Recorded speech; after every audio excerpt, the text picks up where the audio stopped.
আজকের আমরা এই বৃন্দাবনে এক অপূর্ব প্রেমের কথা শুনবো, এক অপূর্ব ভালোবাসার কথা শুনবো, যে ভালোবাসা সমাজের চোখে অবৈধ, যে ভালোবাসাকে সমাজ কখনো প্রাধান্যই দেয়নি, যে ভালোবাসাকে নিন্দা করেছে, তুচ্ছ করেছে, তাচ্ছিল্য করেছে। এই সাউন্ডটাই থাক, খুব ভালো হয়েছে। সেই ভালোবাসাকে আজকে অমর করে গেলেন কে? বিল্বমঙ্গল ঠাকুর। তাই আজকে আমরা শুনবো যে লীলাটি, সেই লীলার নাম হলো বিল্বমঙ্গল চিন্তামণি। কিন্তু এই বিল্বমঙ্গল চিন্তামণির কথা কে প্রথম জেনেছিল? আমরা তো অনেক পরে জানলাম, কিন্তু এই বিল্বমঙ্গল চিন্তামণির কথা প্রথম কে জানলো? যিনি জানলেন, তিনি এই জগৎ মাঝারে প্রচার করলেন, তিনি আর কেউ নন, তিনি হলেন আমার শ্রীকৃষ্ণ চৈতন্য মহাপ্রভু, যাকে আমরা প্রেমের ঠাকুর বলে জানি। এই যে প্রেম, গোলকের গোপন প্রেম, তিনি আমাদের মতো কলিহত আত্মঘাতী পামর জীবকে বিলালেন। মহাপ্রভু এই প্রেমের সন্ধান কোথায় পেলেন? মহাপ্রভু এই প্রেমের সন্ধান কোথায় পেলেন যে তিনি আমাদেরকে বিলালেন? 5 জনের কাছ থেকে এই প্রেমের সন্ধান তিনি পেলেন, বলছে শাস্ত্রে। প্রথম হলো চণ্ডীদাস, তারপর বিদ্যাপতি, তারপর রায়েরও নাটক ও গীতি। চণ্ডীদাস ঠাকুরের কথা আমরা জানি, রামী চণ্ডীদাস। বিদ্যাপতি ঠাকুরের কথা আমরা জানি, রায় রামানন্দ। এই রায় রামানন্দ এত ভালো নাটক করতেন, আর সেই নাটকের গানগুলো মহাপ্রভু বসে বসে তাড়িয়ে তাড়িয়ে উপভোগ করতেন। করণামৃতম গীত গোবিন্দম, যে গ্রন্থটির রচয়িতা স্বয়ং বিল্বমঙ্গল ঠাকুর। এই শ্রীকৃষ্ণ করণামৃতম গ্রন্থ মহাপ্রভু পেয়েছিলেন কোথা থেকে? আমাদের বাংলার নয়, তিনি পেয়েছিলেন ওই সুদূর দক্ষিণ ভারত ভ্রমণ করে। আপনারা হয়তো অনেকেই জানবেন যে মহাপ্রভুর দেশ ভ্রমণের ইচ্ছা প্রবল ছিল, খুব দেশ ভ্রমণ করার ইচ্ছা ছিল। যেমন আমাদের বাড়িতে অনেকের খুব ঘোরার ইচ্ছা, টাকা পয়সা না থাকলেও ধার দেনা করে লোকের কাছ থেকে চল বেরিয়ে আসি, পুরী যাই, মায়াপুর যাই, নবদ্বীপ যাই, চল ঘুরতে ভালোবাসি। ঠিক এমন মহাপ্রভু ঘুরতে খুব ভালোবাসতেন। তখনকার দিনে তো এই আমাদের মতো টোটো, অটো এইসব ছিল না, পায়ে হেঁটেই ভ্রমণ করতে হতো। তো মহাপ্রভু পায়ে হেঁটে হেঁটে সারা ভারত যখন ভ্রমণ করতেন, সেই সময় গিয়ে উপস্থিত হলেন ওই দক্ষিণ ভারত। আর ওই দক্ষিণ ভারতে গিয়ে একটি গ্রন্থ তিনি পেলেন, যে গ্রন্থটি পেয়ে মহাপ্রভুর পড়ে এত ভালো লাগলো, সেইটাকেই অনুলিপি করিয়ে আমাদের বাংলার মাটিতে নিয়ে এসেছিলেন। সেই শ্রীকৃষ্ণ করণামৃতম গ্রন্থের ব্যাখ্যা করতে গিয়ে আজকে বিল্বমঙ্গল চিন্তামণির লীলা প্রকাশ পেল। হরি বল। তাই আমরা শুনবো সেই বিল্বমঙ্গল ঠাকুরের কথা। এই বিল্বমঙ্গলের বাড়ি কোথায়? দক্ষিণ ভারত। আর ওই দক্ষিণ ভারতে কৃষ্ণবেন্না বলে একটা ছোট্ট নদী আছে।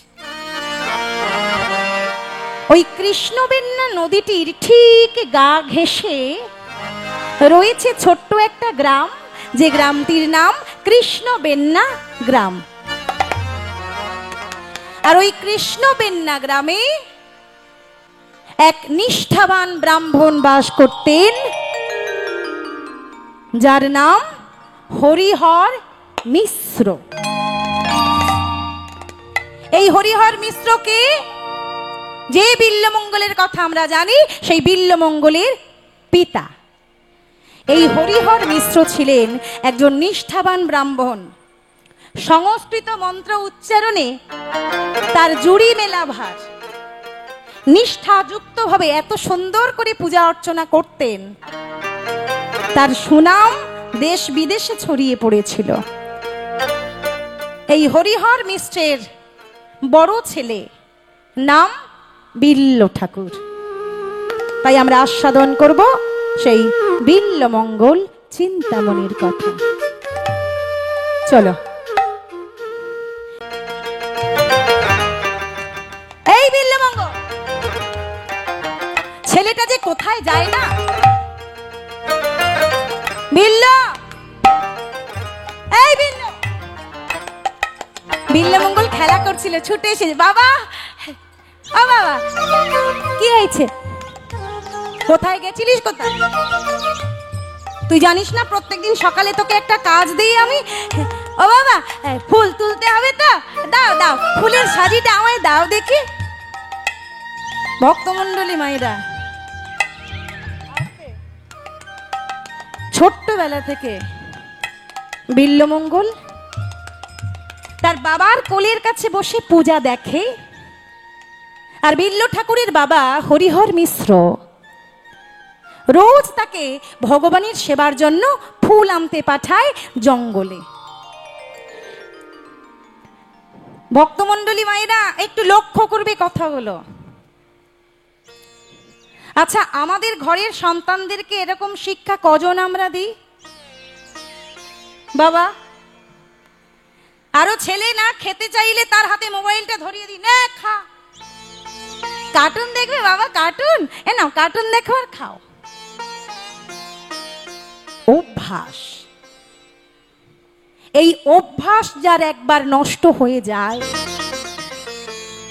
শত চেষ্টা করলে কু অভ্যাস কোনোদিন সু অভ্যাসে পরিণত হয় না। নিতাই গৌর হরি বল। এই জন্য গীতার মধ্যে ভগবান শ্রীকৃষ্ণ বললেন যে অর্জুন, অভ্যাসে যোগ যুক্তেনা যুক্তেন চেতসা নান্যজ্ঞামিনা পরমাং পুরুষাং দিব্যাং ইয়াতি পার্থনো চিন্তয়া। হ্যাঁ গো মায়েরা, বাড়িতে গীতা আছে? গীতা গীতা আছে বাড়িতে? আছে? আচ্ছা, যার যার বাড়িতে গীতা আছে একটু হাত তোলো তো, আমি বুঝতে পারবো। হাত তোলো। বাহ, হাত নামিয়ে নাও। আচ্ছা, এইবার হাত তোলো যার যার বাড়িতে গীতার মধ্যে ধুলো পড়ে গেছে, হাত তোলো। কি কারো বাড়িতে গীতায় ধুলো পড়েনি? হ্যাঁ, আমি বললাম গীতায় ধুলো পড়েছে। বাহ বাহ বাহ। ভক্তমণ্ডলী মায়েরা, এই যে আমাদেরকে কীর্তনীয়দেরকে গীতা দান করে, আপনারা অনেকে গীতা কিনে বাড়িতে রেখে দিয়েছেন কেন? সংসারের শান্তির জন্য, সংসারের মঙ্গলের জন্য। আচ্ছা, মনে করুন আপনি একটা সাধারণ জ্ঞানের বই বাজার থেকে কিনে এনেছেন, 20 টাকা দিয়ে 25 টাকা দিয়ে কিনে এনেছেন, জিকে সাধারণ জ্ঞান। আর সেই বইটা কিনে এনে আপনি যদি শোকেশের মধ্যে, কাঁচের মধ্যে তুলে রেখে দেন, সাজিয়ে রেখে দেন, কি সেই বই থেকে আপনি কোনো শিক্ষা লাভ করতে পারবেন কি? সম্ভব নয়। যতক্ষণ না বইটা পড়া হবে, বইয়ের মধ্যে কি বিষয়টি বলেছে, কি বলতে চেয়েছে, ততক্ষণ পর্যন্ত আমরা বুঝতে পারবো না। ঠিক তেমন এই যে মানুষ, আমরা আমাদের বাড়িতে গীতা রেখে দিই, অনেকে মনে করি মঙ্গল হবে। গীতা বাড়িতে রাখলে মঙ্গল হয় ঠিকই, কিন্তু সম্পূর্ণ নিজের মঙ্গল যদি করতে চান, তাহলে প্রত্যেক দিন অন্তত 1 অধ্যায় করে পড়ার চেষ্টা করতে হবে। এখানে আরেকটি প্রশ্ন, আমাকে যদি কেউ বলেন, মা আমি তো তাহলে পড়তে পারি না, আমি কি করে পড়বো? সংস্কৃত শ্লোক আমি উচ্চারণ করতে পারবো না, লেখাপড়া জানি না, আমি পড়তে পারি না। তাদের জন্য বলা হলো, প্রত্যেক দিন স্নান করে ওই গীতাটাকে মাথায় একবার ছোঁয়াতে হবে, ছুঁয়ে প্রণাম করতে হবে, ভক্তি ভক্তিযুক্ত ভাবে, তাতে করে গীতার অনেক জ্ঞান লাভ হয়ে যাবে। নিতাই গৌর। তাই ভক্তমণ্ডলী মায়েরা, অভ্যাসটা যদি এখন থেকে আমাদের ঘরের বাচ্চাদেরকে সঠিক অভ্যাসটা দেওয়া যায়, সঠিক শিক্ষাটা দেওয়া যায়, তাহলে পৃথিবীতে বাবা মায়ের বুকে লাথি মারা সন্তান আর জন্ম নেবে না। হরি বল। আমরাই কিন্তু তৈরি করছি বাবা মায়ের বুকে লাথি মারা সন্তান। দোষটা ছেলে মেয়েদের কোনোদিন নয়, দোষটা আমাদের মতো বাবা মায়ের। কারণ আমরা তাকে ভক্ত করতে পারছি না, আমরা তাকে সঠিক শিক্ষা দিতে পারছি না। যে শিক্ষাটা দিচ্ছে আজকে বিল্লমঙ্গলের পিতা হরিহর মিশ্র। বিল্ল, এদিকে আয়, এনে ফুলের সাজিটা দে, এনে হাত ধর। এই ফুলের সাজিটা নিয়ে তুমি ফুল তুলে আনবে। ওমা, প্রত্যেক দিন বিল্লমঙ্গল যায়, প্রত্যেক দিন যায়। এই ফুল তুলতে তুলতে বিল্ল ঠাকুর এখন যে বয়স দাঁড়িয়েছে সেই বয়সটা হচ্ছে যৌবন, যৌবনকালে এসে দাঁড়িয়েছে। হরি বল। আর এই যৌবনকালে এসে দাঁড়িয়ে বিল্ল ঠাকুর আজকে বাবার কথা মান্য করছে। কি করছে? হরি বল। ফুলের সাজিটা হাতে নিয়ে বিল্লমঙ্গল চলে গেল কৃষ্ণবেন্না নদীর তীরে। ওই কৃষ্ণবেন্না নদীর তীরে ফুল তুলতে গেছে। বিল্লমঙ্গল প্রত্যেকদিন একা যায় না বাবা, বিল্লমঙ্গলের সঙ্গে তার একটা বন্ধুও যায়। তো বন্ধুকে সঙ্গে করে নিয়ে বিল্লমঙ্গল গেছে ফুল তুলতে কৃষ্ণবেন্না নদীর তীরে। এই ফুল তুলছে নদীর এই পারে, কত রকম ফুল, লাল ফুল, নীল ফুল, হলুদ ফুল, বেগুনি ফুল, কত রকমের ফুল। ফুল তুলছে কৃষ্ণবেন্না নদীর এই পারে। আর ওই কৃষ্ণবেন্না নদীর ওই পার থেকে একটা মিষ্টি গান ভেসে আসছে। ফুল তুলছে নদীর এই পারে, আর নদীর ওই পার থেকে একটা মিষ্টি গান ভেসে আসছে। এই ফুল তুলতে তুলতে ফুল তোলা বন্ধ করে দিয়ে বিল্লমঙ্গল হাতে ফুলটা নিয়ে একেবারে পাথর হয়ে দাঁড়িয়ে গেছে। মনটা চলে গেল, কানটা চলে গেল সেই গানের দিকে। কে গান গাইছে? এত সুন্দর গান। নদীর ওই পার থেকে একটা গান ভেসে আসছে। কি গান গো মা? মোরা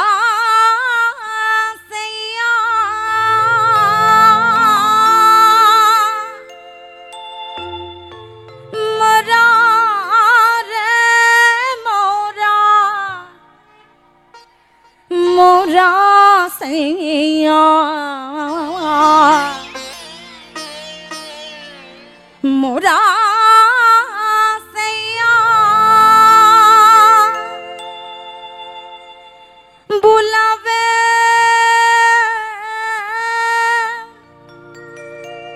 आधी रात को, आधी रात को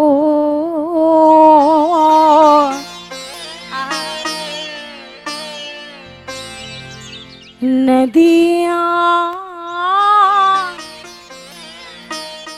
बेरेब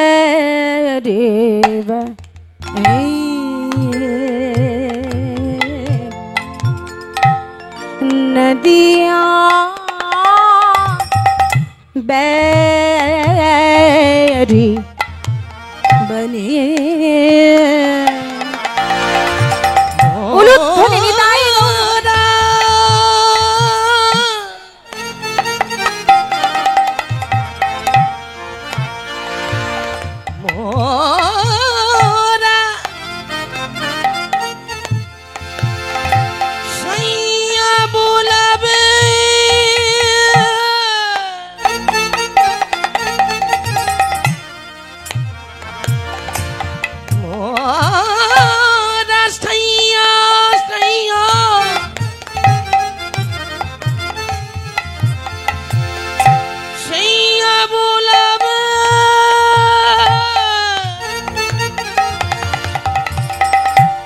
आधी रात को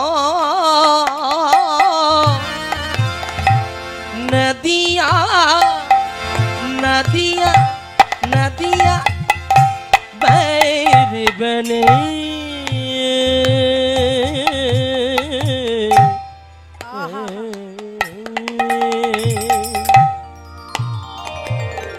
গানটি হিন্দি, কিন্তু গানটির বাংলা অর্থ কি? মোরা সাইয়া অর্থাৎ আমার প্রিয়তম, আমার প্রিয়তম।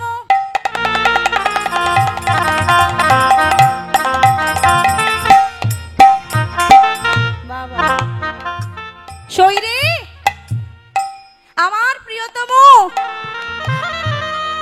আমাকে অর্ধেক রাত্রে ডাকছে, মাঝরাত্রে আমাকে ডাকছে। আমি আমি আমার প্রিয়তমের কাছে যাব কি করে? তখন বলছে, কেন সই তুই যেতে পারবি না কেন? বলে যাব কি করে?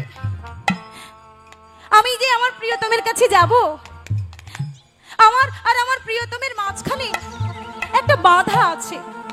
বাধা, ওই ওই ওই বাধাটা হলো একটা নদী, কিন্তু আমি ওই নদীটা পার করে আমার প্রিয়তমের কাছে যাব কি করে সখী? আচ্ছা মায়েরা বলো তো, এই যে গানটি হচ্ছে, এই গানের মধ্যে অর্থটা কি বলছে? এই যে মোরা সাইয়া বুলাবে আধি রাত কো, আমার প্রিয়তম ভালোবাসার মানুষটা আমায় মাঝরাত্রে ডাকছে, কিন্তু সখী আমি যেতে পারছি না, কারণ আমার প্রিয়তমের আর আমার মাঝখানে একটা বাধা, बैरी माने शत्रु एक शत्रु आछे एक नदी आछे बोलो तो माइरा गानेर मध्य तत्त्वेर मध्य एई आमिटाके एई आमिटाके और आमार प्रियतमटाई बाके शोनो এই আমিটা হলাম জীবাত্মা মানে আমি আমরা আপনারা সবাই এই আমি হলাম জীবাত্মা আর প্রিয়তম হলেন পরমাত্মা মানে ভগবান। তাহলে যদি বলেন ভগবান কি আমাদের মাঝরাতে ডাকে, সারা দিন কি ভগবান আমাদেরকে ডাকে না? सारा दिन भगवान आमादेरके डाके किन्तु भगवानेर सेई डाक सेई बाँशिर सुर आमरा शुनते पाई ना केन? कारण सारा दिन आमरा संसार कोलाहले आबद्ध थाकी, टाका नेई टाका दाओ मा खाबो मा जाबो एटा नेई ओटा नेई एई चित्कार चेचामेचिर मध्य दिये भगवानेर डाक आमादेर कान पर्यन्त पौंछाय ना। ताई भगवान रात जखन निझुम हय भालो करे लक्ष्य करबेन, रात जखन गभीर हय तखन देखबेन एकटा छोट्ट शब्द अनेक बड़ शोनाय, ताई ना बाबा? छोट्ट आवाज अनेक बड़ हये धरा देय। ताई ताई भगवान सारा दिन डाकलेও সেই ডাক শুনতে পাই না। আজকে যখন রাত নিঝুম হয়েছে সবাই যখন ঘুমিয়ে পড়েছে আর আমি তখনই শুনতে পেলাম আমার ভগবানের ডাক। নিতাই গৌর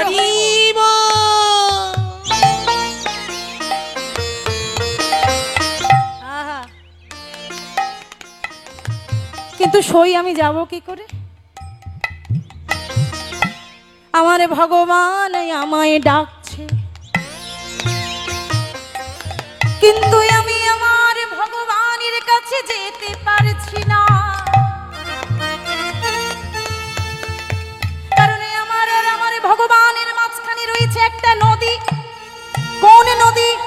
মায়া নদী। এই মায়া নদী পার করে আমি আমার ভগবানের কাছে যেতে পারছি না। নদিয়া রে ভাই उलूध्वनि नदिया रे रे मोरा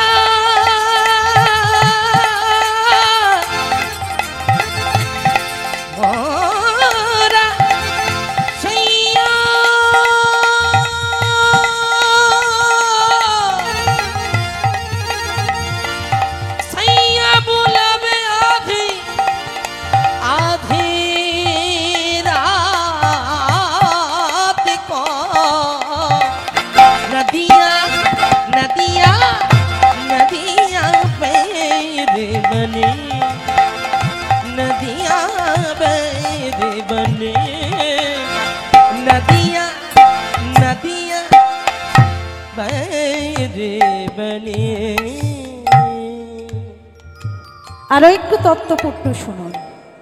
বলছি, গহরি নদিয়া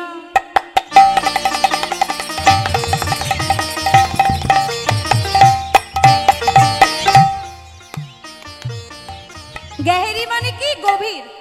গহরি নদিয়া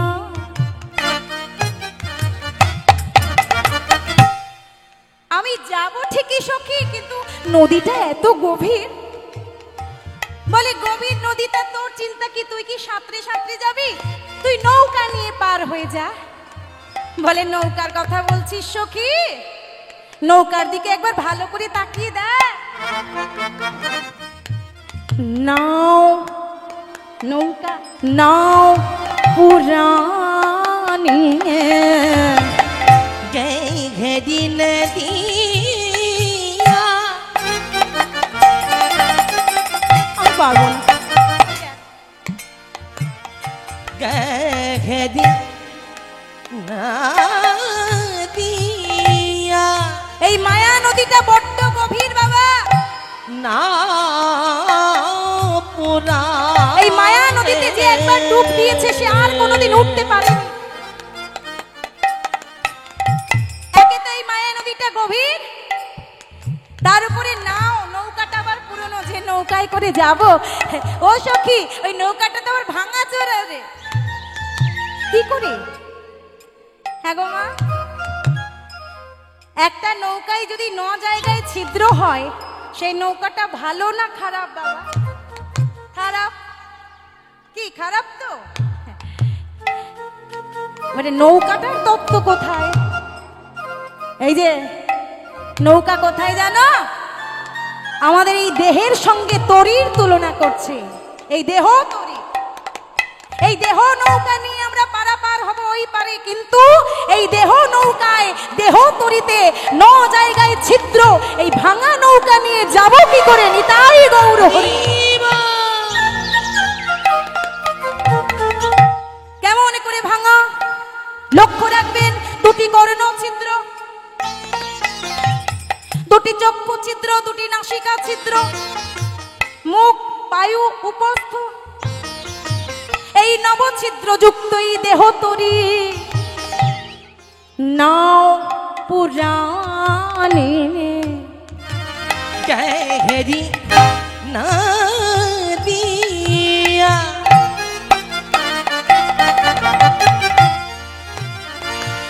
ওপর না পুরানে। দাঁড়া, নৌকা ভাঙাচোরা হলেও মাঝি যদি শক্তপোক্ত হয় ঠিক পার করে দেয়। কি বাবা, দেয় না? কি বলেন আপনারা? নৌকা যদি ভেঙেও যায়, মাঝি যদি শক্ত হয়, মাঝি যদি পাকা হয়, তাহলে ঠিক ভাঙা নৌকা দিয়ে পার হয়ে যাওয়া যায়। কিন্তু মাঝির অবস্থা দেখ। কে বাটিয়া মতে বারো,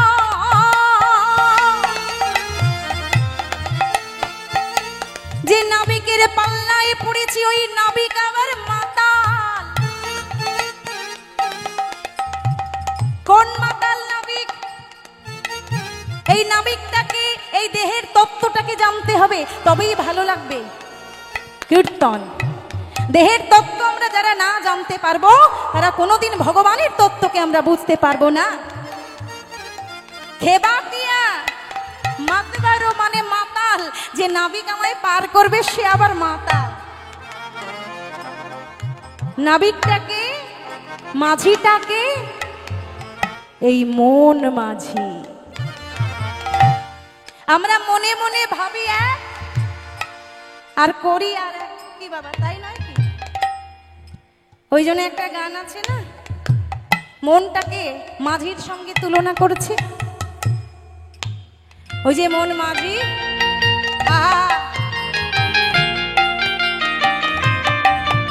কি বলছে? মনে মাঝি রে তোর খেয়াতে তুই দিলি রে পালে তুলে যাবি রে ভেসে, কে জানে কোন কোরে যাবি রে ভেসে, কে জানে কোন।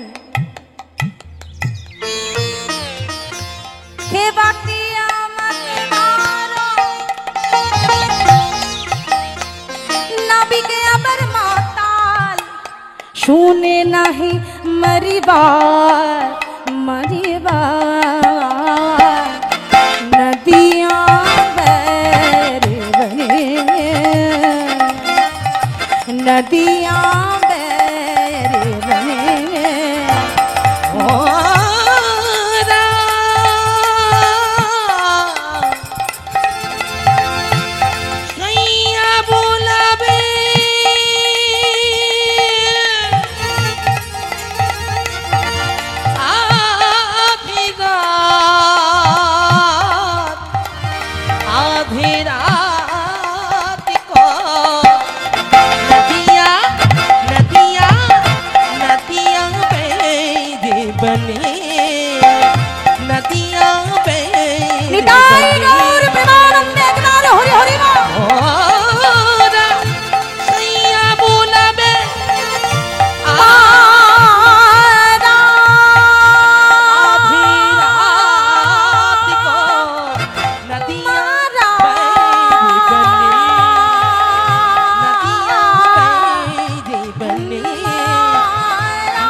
नदियाँ नदियाँ नदियाँ बैर बने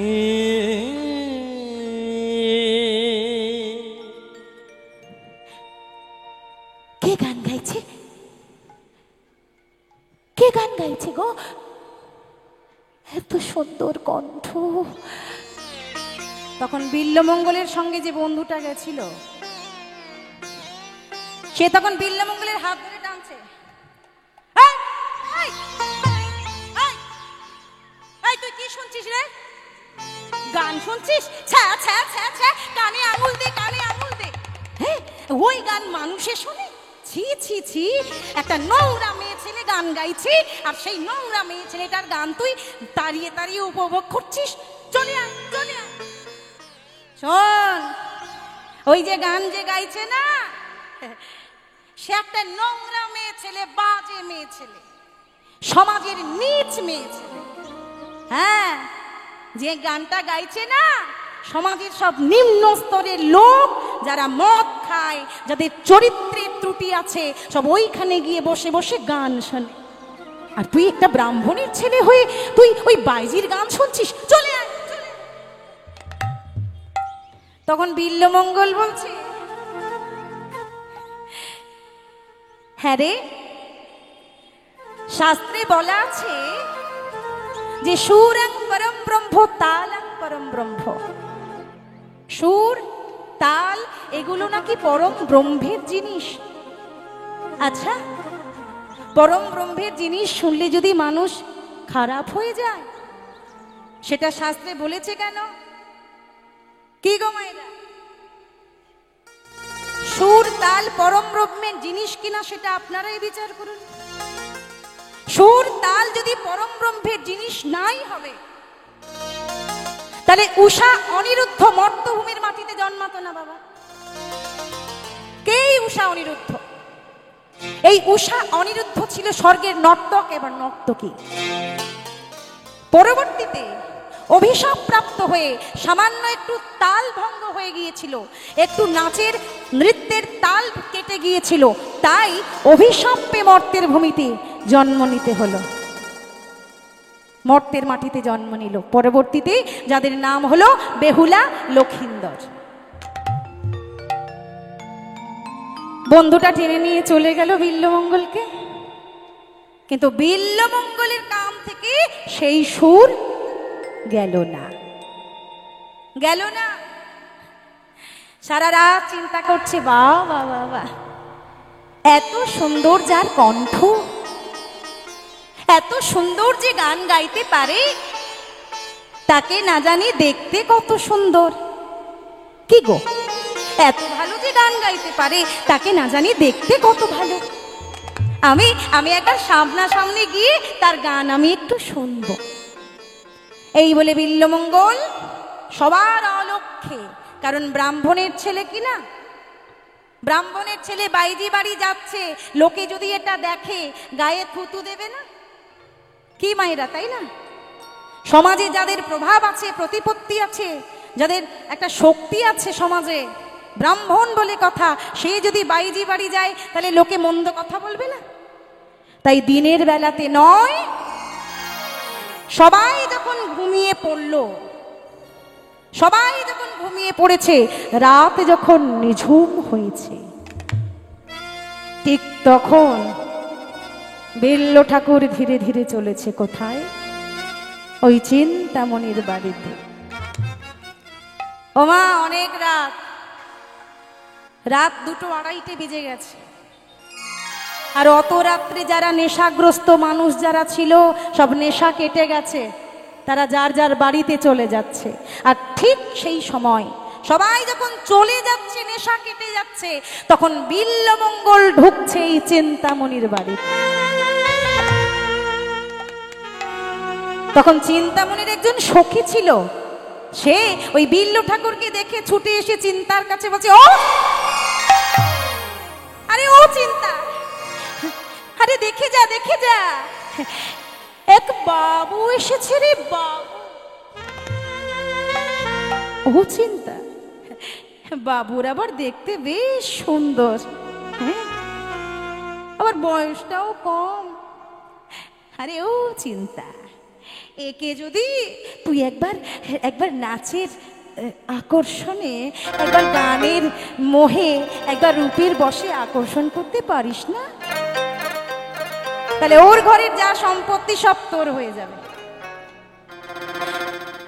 তখন চিন্তামণি ছুটে গিয়ে বলছে, বাবু বাবু আসুন আসুন, বাবু আসুন আসুন, আপনি গান শুনবেন, বসুন। হ্যাঁ গো, সকালবেলা ওই কৃষ্ণবেন্না নদীর ওই পার থেকে তোমার গান আমি খানিক শুনেছিলাম, আমার খুব ভালো লেগেছে জানো। তাই তোমার গান, কেমন গান, কেমন তোমার দেখতে, আমি একটু সামনাসামনি শুনতে এলাম। আপনি গান শুনবেন বাবু? হ্যাঁ, কিন্তু আপনাকে কি গান শোনাই বলুন তো? কেন, তুমি যে গান গাও ওই গানই আমায় শোনাও না। বাবু, আমরা মানুষ চিনতে ভুল করি না, কারণ রোজ কত মাতাল, কত নেশাগ্রস্ত মানুষ আমার কাছে আসে, আমায় ফুলের তোড়া উপহার দিয়ে যায়, আমার গান শুনে, আমার নাচ দেখে টাকার তোড়া ছুঁড়ে দিয়ে যায়। আপনাকে এক নজর দেখে আমার তো আপনাকে খারাপ বলে মনে হলো না বাবু। আপনার মধ্যে রসবোধ আছে, তার উপরে আপনি একজন ব্রাহ্মণের ছেলে, তাই আপনাকে আমি একটি ভজন আঙ্গিক গান শোনাই, শুনবেন বাবু? হ্যাঁ, গাও গাও গাও, তোমার এত সুন্দর কণ্ঠ, যে গান গাইবে সেই গানই চমৎকার লাগবে, গাও। বসেছে বিল্ল ঠাকুর একদিকে, আর অন্য প্রান্তে বসে চিন্তামণি গান গাইছে।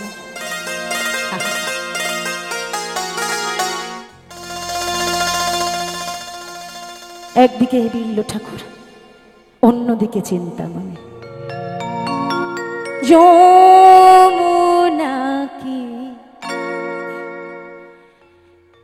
বলতে পারে,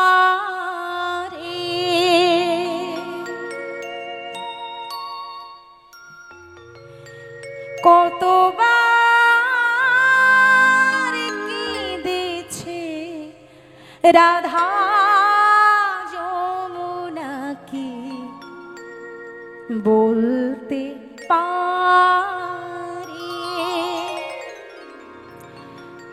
আর মনে চলতে গিয়ে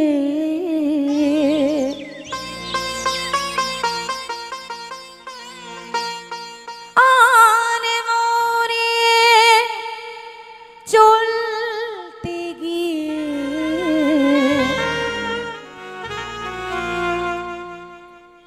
কোন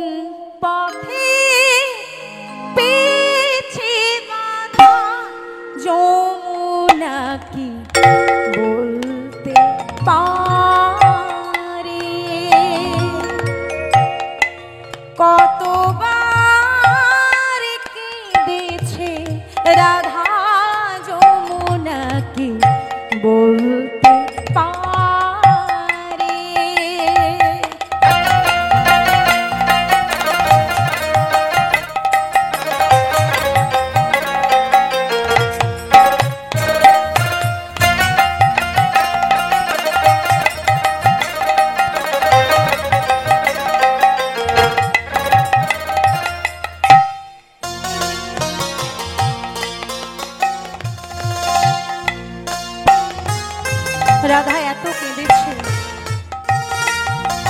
যমুনাও তার হিসাব রাখতে পারলো না। আর আমরা কি রাখবো? বলছে অঙ্গে সোনা ছিল যত,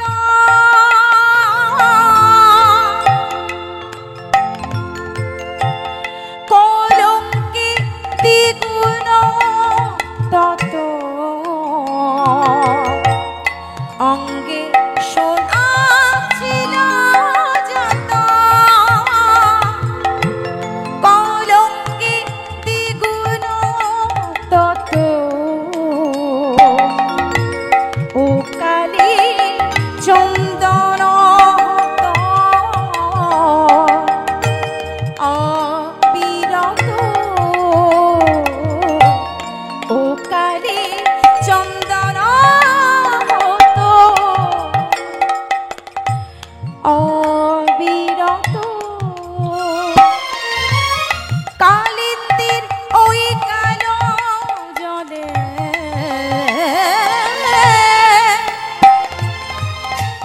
কালিন্দির ওই কালো জলে ভেসে গেল নীরব কাদা, যমুনা কি বলতে পারে, কতবার কেঁদেছে রাধা, যমুনা কি বলতে পারে, কতবার কেঁদেছে রাধা, যমুনা কি বলতে পারে, যমুনা কি বলতে পারে, যমুনা কি বলতে পারে। বাহ বাহ বাহ, অপূর্ব অপূর্ব অপূর্ব চিন্তা, অপূর্ব তোমার সুর, অপূর্ব তোমার পরিবেশন। আমি মুগ্ধ, আমি তোমার রূপে মুগ্ধ, আমি তোমার গুণে মুগ্ধ। আমি রোজ তোমার কাছে আসবো, তুমি আমায় গান শোনাবে তো? চিন্তামণি, তুমি আমায় গান নিশ্চয়ই শোনাবো ঠাকুর। ওই এক গানে, এক নাচে বিল্লমঙ্গলের মন গলে গেল। ধীরে ধীরে ধীরে ধীরে বিল্লমঙ্গল চিন্তামণিকে ভালোবেসে,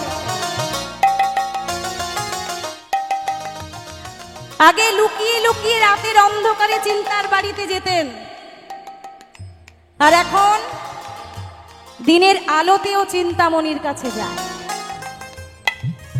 বিল্লমঙ্গল ভাবছে আমি তো ভালোবেসেছি, আমি তো ভালোবেসেছি, আমি তো কোনো অন্যায় করিনি, আমি তো কোনো অপরাধ করিনি, তাহলে আমি যদি চিন্তার কাছে যাই আমার অপরাধ হবে না? তাহলে আমি রাতের অন্ধকারে যাব কেন চোরের মতো? আমি তো ভালোবেসেছি, আমি চোরের মতো রাতের অন্ধকারে যাব কেন? আমি দিনের আলোতেও যাব। এই বলে রাতের অন্ধকারে তো যেতই, এখন দিনের আলোতেও সে চিন্তামণির কাছে যায়। লোকেরা হরিহর মিশ্রকে ডেকে বলে, এই যে ঠাকুর মশাই, এদিকে আসুন। ভেবেছিলাম সমাজে আপনি একটা প্রভাবশালী ব্রাহ্মণ, আজ দেখছি আপনাকে আর আমাদের ঠাকুর ঘরে তোলাই যাবে না। কেন কেন? এই শিক্ষা দিয়েছেন আপনি নিজের ছেলেকে? হ্যাঁ? আমরা সমস্ত ব্রাহ্মণ সমাজ আপনার বিরুদ্ধে হয়ে গেছি। হয় নিজের ছেলেকে সুপথে ফিরিয়ে আনো,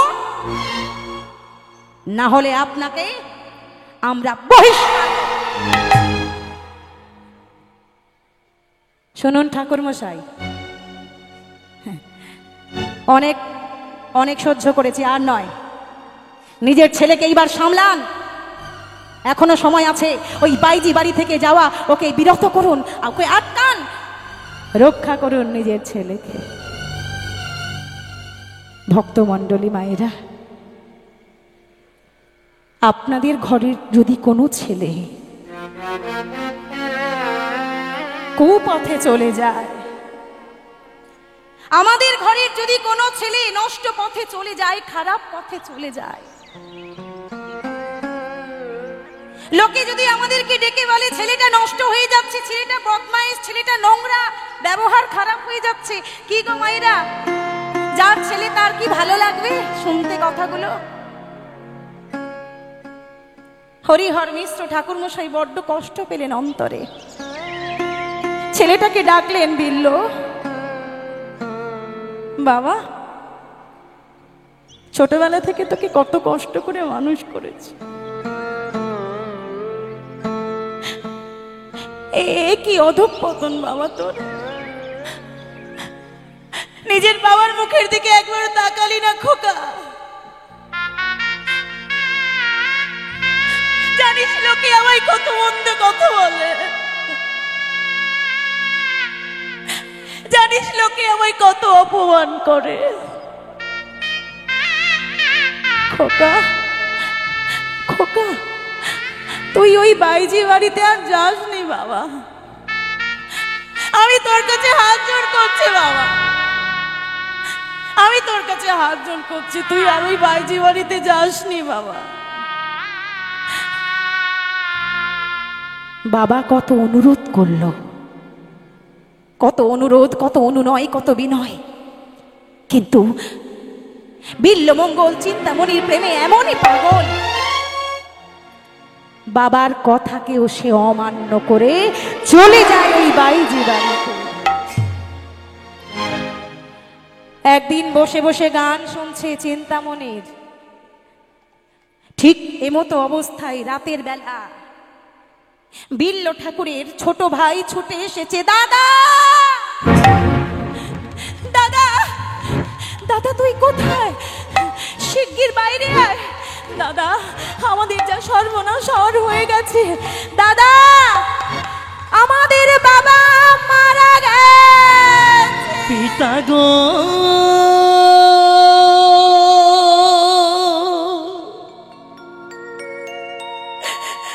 আমাদের বাবা মারা গেছে।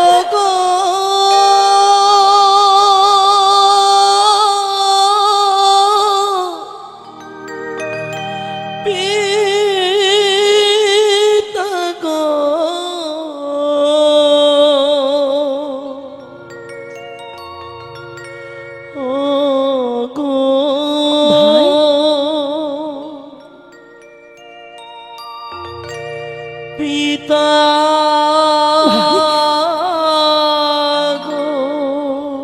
কি বলছিস ভাই, এ তুই কি বলছিস ভাই? চুপ করে আছিস কেন, উত্তর দে, বাবার কি হয়েছে বল না।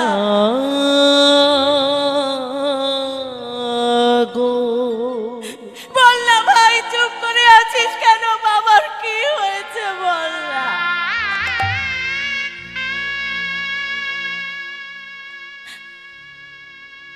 দাদা তুই বাইজি বাড়িতে আসিস বলে লোকে বাবাকে কত মন্দ কথা বলে, তুই জানিস? বাবা তোকে কতবার বারণ করেছে খোকা ওখানে যাসনি, তবুও তুই বাবার কথা শুনিসনি, তাই লজ্জায় অপমানে আমাদের বাবা মারা গেছে। দাদা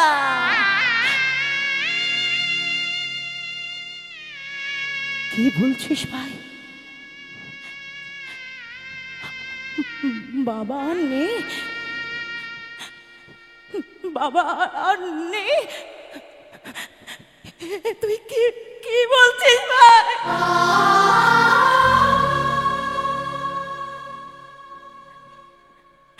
যে বাবার কোলে বসে আমি মন্ত্র শিখেছিলাম,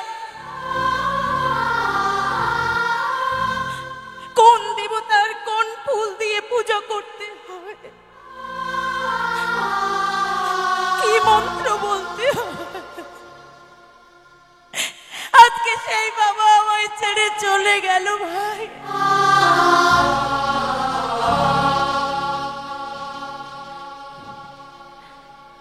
ছুটে গেল চিন্তামণির কাছে। চিন্তা,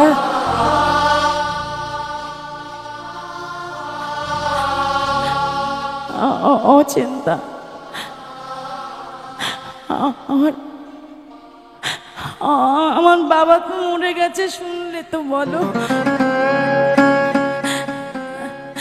তাই আমি না কটা দিন তোমার কাছে আসতে পারবো না।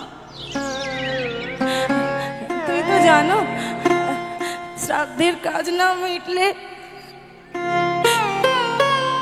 আসা যায় না।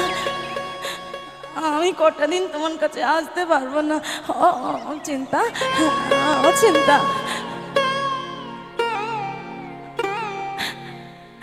আমার খুব কষ্ট হবে জানো। আমার খুব কষ্ট হবে তোমাকে ছেড়ে থাকতে। আমার খুব কষ্ট হবে। ঠাকুর, এসব কি বলছো তুমি? তুমি কি পাগল হয়ে গেছো?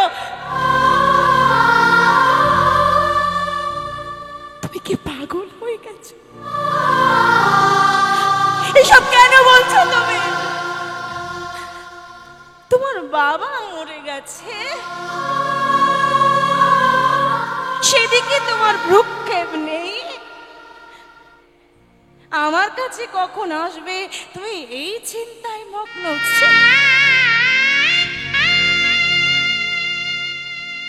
তুমি পাগল হয়ে গেছো ঠাকুর। তোমার অধঃপতন হয়েছে। যাও যাও, আগে গিয়ে বাবার কাজ করে এসো। যাও।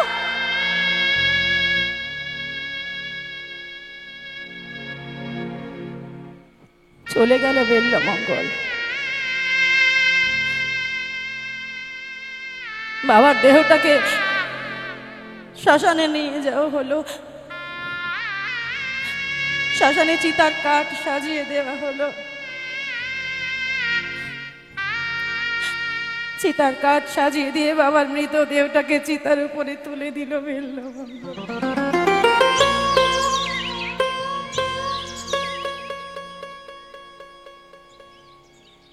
হাতে অগ্নি নিয়ে, অগ্নিকাষ্ঠ নিয়ে মুখাগ্নি করলো। মুহূর্তের মধ্যে দাউ দাউ করে জ্বলে উঠল সেই চিতা। দাউ দাউ করে বিল্বমঙ্গলের চোখের সামনে জ্বলতে লাগলো সেই চিতা। হিংসা বিবাদ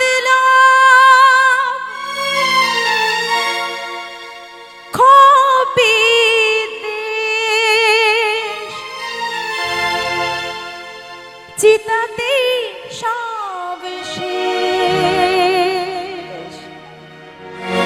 হয়, চিতাতে সব শেষ।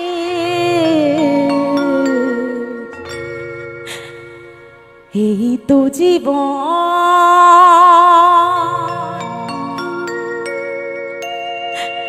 হিংসা বিবাদ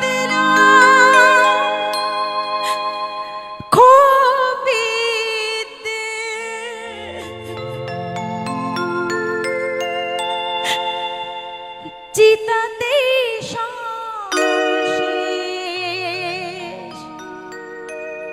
হয়, চিতাতে।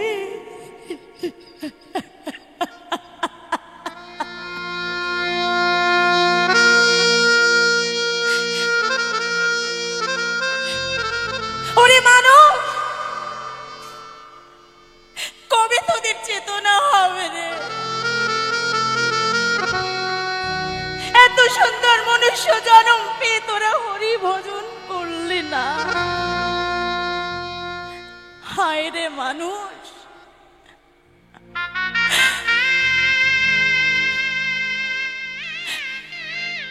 তোরা শিক্ষা নিতে পারলি না।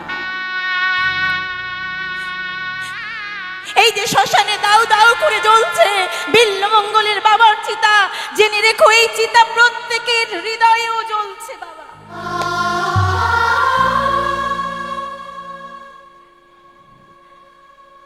চিতায় সব পুড়ে শেষ হয়ে যায়। হিংসা, বিবাদ, লোভ, ক্ষোভ, বিদ্বেষ সব ছাই হয়ে যায়।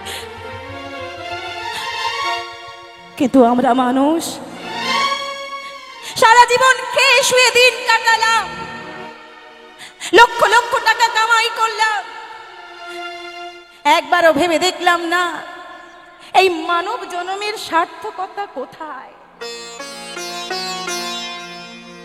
কেন আমরা এসেছি এই পৃথিবীতে? কেন এলাম? কি করতে এলাম? কি করছি? আর কি নিয়েই বা যাব? একবারও ভেবে দেখি না একজন কোটিপতি মানুষ, তার শেষ অবস্থা ওই শ্মশান। একজন রাস্তার ভিখারি, তারও শেষ পরিণতি ওই শ্মশান। তাহলে কিসের এত অহংকার, কিসের এত দ্বন্দ্ব, কিসের এত ক্ষোভ? কেন কেন মানুষে মানুষে এত হানাহানি? কেন এত কাটাকাটি? কেন এত রক্তারক্তি? কেন এত বিবাদ? কেন? আর কবে আমাদের চেতনা হবে বাবা?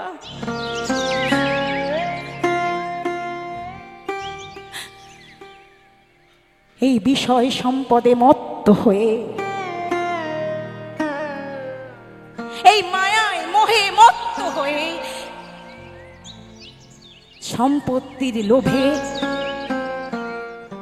ভাই ভাইকে কুপিয়ে খুন করতে দুবার ভাবে না। এই বিষয় বিষ পান করে নিজের গর্ভের সন্তান নিজের মায়ের মুখে বিষ তুলে দিতে দুবার ভাবে না। এই অর্থ প্রাচুর্যে মত্ত হয়ে নিজের একমাত্র সন্তান, যে মায়ের স্বামী নেই, সেই মাকে রাস্তায় ভিক্ষা করতে বসাতে ছেলে দুবার ভাবে না।